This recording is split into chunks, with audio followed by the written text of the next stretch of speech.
शिक्षा केवल जानकारी देने का माध्यम नहीं है, बल्कि यह व्यक्ति की चेतना को जगाने, सोचने की क्षमता को विकसित करने और समाज की असमताओं को चुनौती देने का एक क्रांतिकारी औजार है।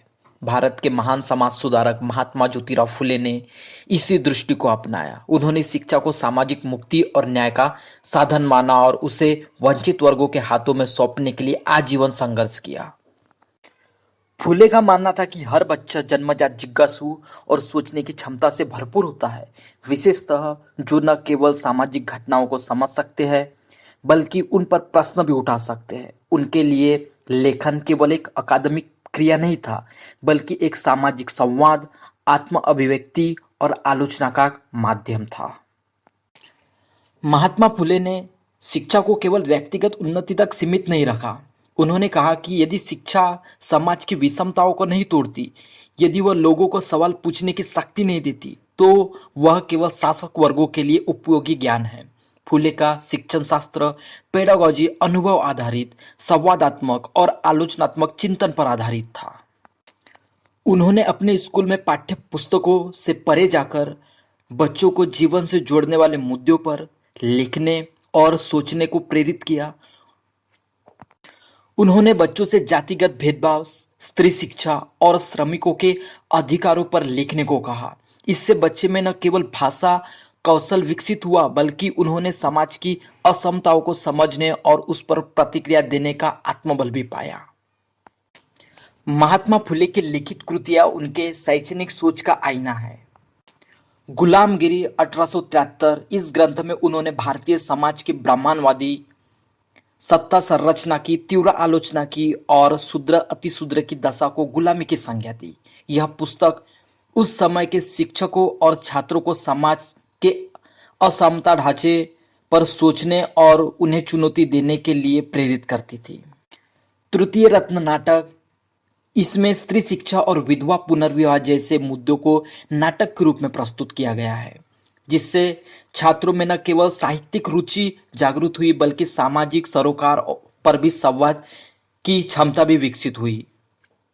सत्यशोधक समाज के भाषण और लेख, इनमें फुले ने शिक्षकों को सलाह दी कि वे बच्चों को केवल धार्मिक ग्रंथों से नहीं बल्कि जीवन और समाज से शिक्षा दे। उन्होंने दूसरों की नकल न कर अपनी आंखों से दुनिया को देखने और विचार करने के लिए प्रेरित करना चाहिए। 12 से 13 वर्ष की उम्र वह समय होता है जब बच्चा तर्कशीलता, संवेदनशीलता और आत्मचिंतन की दिशा में बढ़ता है। फुले ने और सावित्रीबाई ने इस आयु के बच्चों में गंभीर विचारों को समझने और व्यक्त करने की क्षमता को पहचाना। एक ऐतिहासिक उदाहरण मुक्ता साड़वे, एक दलित छात्रा का साहसी और आलोचनात्मक लेखन महात्मा फुले की शिक्षण पद्धति का सबसे प्रभावशाली उदाहरण मुक्ता साड़वे है, जो समाज द्वारा संचालित विद्यालय में पढ़ी थी।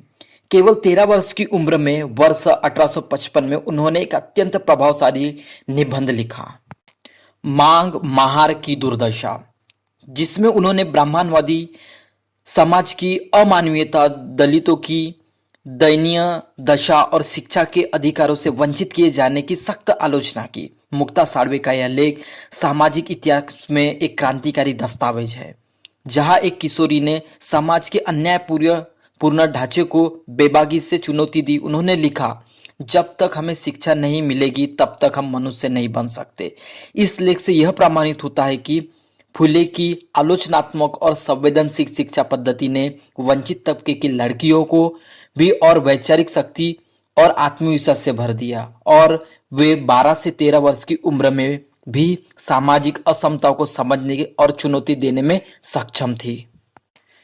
फिर आज इस पद्धति को क्यों नहीं अपनाया गया? महात्मा फुले की शिक्षण पद्धति को मुख्य धारा में शामिल न किया जाना कहीं गहरे और संरचनात्मक कारणों से जुड़ा है। हालांकि एनईपी 2020 कहती है कि रोट लर्निंग की जगह कॉन्सेप्चुअल अंडरस्टैंडिंग, क्रिटिकल थिंकिंग और इंक्वायरी बेस्ड लर्निंग को बढ़ावा दिया जाएगा। फुले का दृष्टिकोण, शिक्षा वह है जो सोचने, प्रश्न पूछने और अन्याय को पहचानने की क्षमता दे। फुले की आलोचनात्मक शिक्षा व्यवस्था सवाल पूछने को बढ़ावा देती थी, जो हर उस सत्ता के लिए असुविधाजनक है जो सवालों से डरती है। इसलिए उनके विचारों को संस्थागत रूप से कभी समर्थन नहीं मिला। पाठ्यक्रम का केंद्रीकरण और बाजारीकरण, आज की शिक्षा पद्धति अधिकतर मूल्यांकन और प्रतिस्पर्धा आधारित है, जहां सोचने या सवाल पूछने से ज्यादा महत्व सही उत्तर देने को दिया जाता है। शिक्षकों को आज भी आलोचनात्मक लेखन और संवादात्मक पद्धतियों का प्रशिक्षण बहुत कम मिलता है, जिसमें वे विद्यार्थियों को इस दिशा में नहीं ले जा पाते। भाषा और वर्ग। आज भी शिक्षा प्रणाली में मातृभाषा या स्थानीय संदर्भों की उपेक्षा होती है, जिससे वंचित वर्गों के बच्चों का आत्मविश्वास और अभिव्यक्ति दोनों प्रभावित होते हैं। आलोचनात्मक लेखन बच्चों के संपूर्ण विकास में एक महत्वपूर्ण भूमिका निभाता है।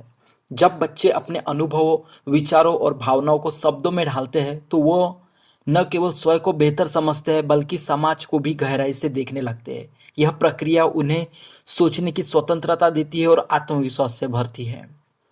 ऐसे लेखन अभ्यास सामाजिक चेतना भी विकसित करते हैं। जब बच्चे जाति, लिंग, पर्यावरण, शिक्षा जैसे मुद्दों पर सोचते हैं तो वे समाज के प्रति संवेदनशील बनते हैं और वो बदलाव लाने की दिशा में सक्रिय भूमिका निभाने की क्षमता विकसित करते हैं।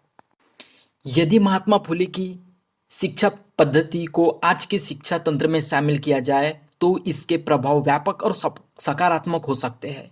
यह पद्धति बच्चों में केवल रटने के बजाय सोचने और सवाल पूछने की आदत को बढ़ावा देती है। इससे वे जिज्ञासु और विवेकशील बनते हैं।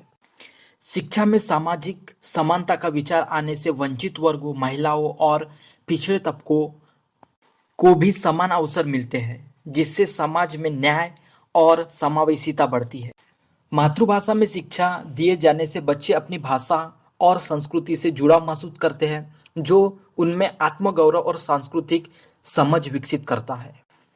इसके साथ ही जब शिक्षक और छात्र के बीच संवाद खुला होता है तो शिक्षा एक तरफा न रहकर सहभागिता आधारित बनती है, जिससे सीखने की प्रक्रिया अधिक जीवंत और प्रभावी हो जाती है।